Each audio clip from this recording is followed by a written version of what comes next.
In the void of silence where Ebube stood, her heartbeat was the only thing keeping her tethered to reality. All around her, time bent and stretched like smoke clinging to forgotten memories. She could no longer feel her feet, her skin, or even her breath, but her spirit burned like a flame that refused to go out. Suddenly, a single drumbeat echoed across the nothingness. Then another.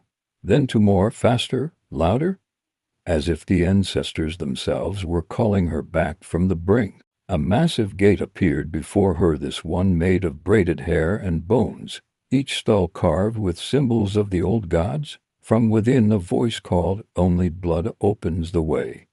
Ebube bit her thumb and smeared the blood across the gate, whispering, "Let memory guide me." The gate creaked open with a groan that split the void, revealing a staircase made of light and smoke. She descended slowly, her charm glowing with each step. And at the bottom, she entered the chamber of echoes. Inside were statues, hundreds of them, each representing a hero who had faced the monsters before her. But only one had cracks running through it. "Adamas." She broke the chain, the voice whispered. "You must restore it." The air thickened, and the shadows around her twisted into faces, mothers, warriors, children, all watching her. "I don't know how," Ebube whispered, but her voice bounced back with strength. "Then learn." Her charm pulsed violently and burst into flames, but instead of pain it filled her with knowledge. Visions swirled. Adalma sealing the gate, Okpanku whispering in chains, the village drowning in darkness. A new mark appeared on her other palm, the crescent of the moon goddess. She now bore the balance of light and shadow. Back in Amuaka, new terror had emerged, villagers walking as if possessed, speaking in riddles, digging holes around the sacred tree. Mama Nena lay in her hut, eyes wide open but unseeing. "They've entered," she mumbled. The village was no longer Amuaka, it had become a vessel. Children refused to sleep. The moon stayed in the sky for 3 nights without setting. And from the forest came the second monster, Ajide, Okpanku's child, formed from the bones of 1,000 betrayals. Ajide stood tall with 4 arms, each holding a weapon soaked in ancestral blood. He had no mouth, but his thoughts echoed in every mind. "I seek the one who carries her memory." When Ebube returned from the realm of echoes, her eyes burned like suns. Her charm was now a blade forged from her own essence and shaped like a serpent. She found the village burning, flames that refused to die, even with rain pouring from the sky. The possessed ones surrounded her, but when she raised the blade, they knelt and wept. Ajide emerged from the earth itself, dragging a coffin-shaped drum behind him. "Fight me or watch them die," his voice said. From every tree, every leaf, every wind, Ebube stood her ground and said, "I am not her shadow. I am her legacy." The earth cracked, and the final battle began. Thunder screamed above them.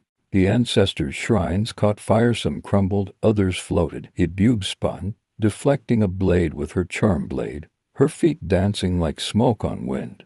Ajide roared without a mouth, releasing echoes that fractured stone. Each time Ebube struck, Ajide grew smaller but faster. With every cut, he bled memories.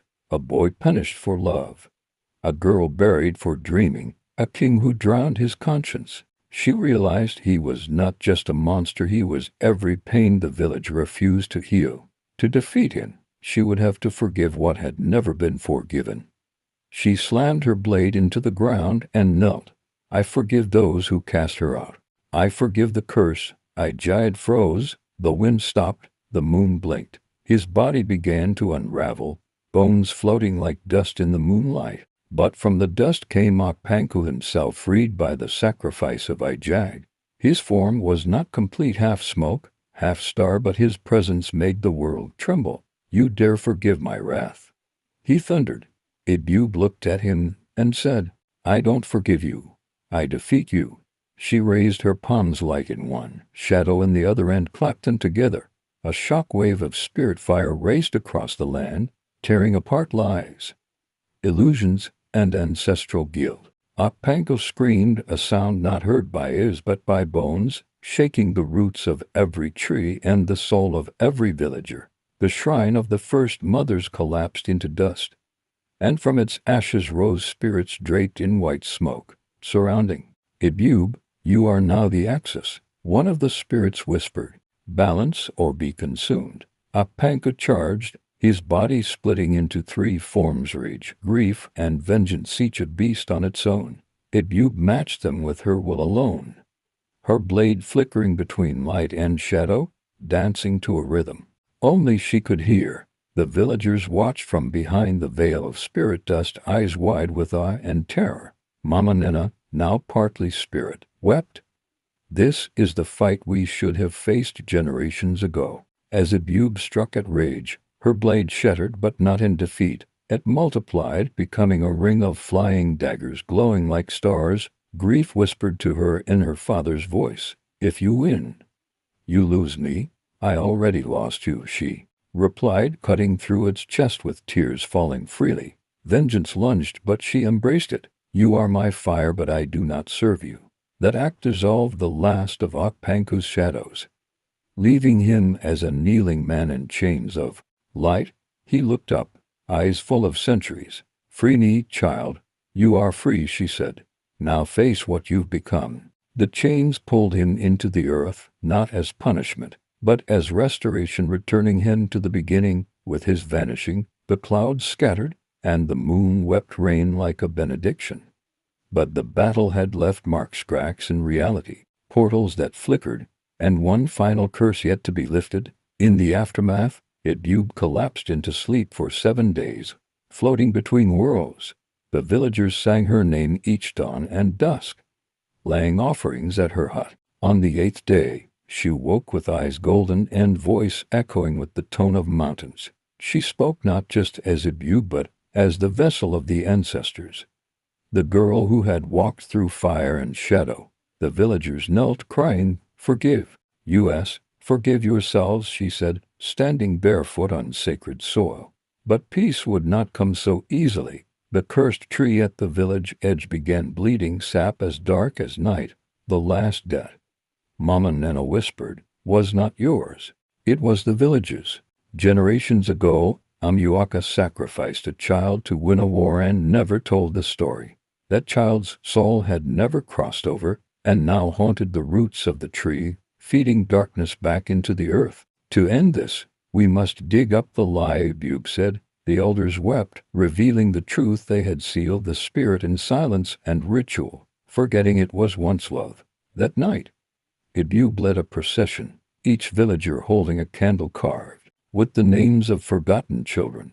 At the tree, they chanted songs of remembrance, the air thick with sorrow and healing. A small figure emerged from the tree's roots, a boy with eyes of silver and ash. He looked at Ebube and said, "Are you here to kill me too?" She knelt and embraced him. "No, I'm here to carry you home." As the villagers joined her, the boy's form turned to light, rising into the sky as a second moon. The bleeding stopped, the land sighed. The curse was lifted. In the days that followed, crops grew where only dust remained, and rivers flowed with fish and laughter. But Ebube had changed, her hair white at the tips, her voice laced with thunder. She no longer belonged fully to this world. The council begged her to lead the village, but she refused. "I am not your queen," she said. "I am your witness." She built a shrine at the edge of the forest where the monsters once rose. Each moon, she lit a fire and sang the names of those who came before and those who must never be forgotten. One day, a traveler from another land visited the shrine. He carried a charm like hers and asked, "Did you see the Dark One too?" She smiled. "There are many monsters, but fewer brave hearts." They exchanged stories until the stars listened and wrote their tales in light. And so began the legend of the Keeper's warriors who walked between realms to ensure balance.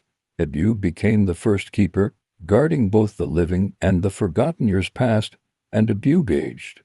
But slowly, as if time feared her, children grew up hearing her name in lullabies and thunderclaps. Statues were built not of gold, but of carved wood placed beside rivers and farms. Whenever someone was lost or in pain, they whispered, "Let Ebube guide me." But her power did not come without a price. Each year, on the night of her first battle, She had to relive it in dreams again and again. Sometimes she cried, sometimes she laughed. Always she endured. On the 50th year, she returned to the spot where Panku had fallen. She planted a new tree of baobab whose roots curled like guardians. There she left her charm blade buried, saying, "Let peace grow." Then she vanished. Some say she became a spirit. Others say she crossed into a world where heroes rest. But every now and then, in villages far and wide, when monsters rise, a girl appears, braids disheveled, barefoot, a charm glowing in her hand. She does not speak. She only fights and wins, then disappears again, like mist before dawn. The elders say she is Ebube reborn. The young say she is all of them together. But the monsters, they know her name. They whisper it like a prayer or a warning. The brave girl walks again across the mountains in new lands. Her legend spreads. Some build temples, others draw her symbol on their doors. And in the realm of echoes, her statue now stands whole, glowing faintly with moonlight. 1 to 5. No cracks, no chains, just light. The ancestors watch in silence, nodding, not because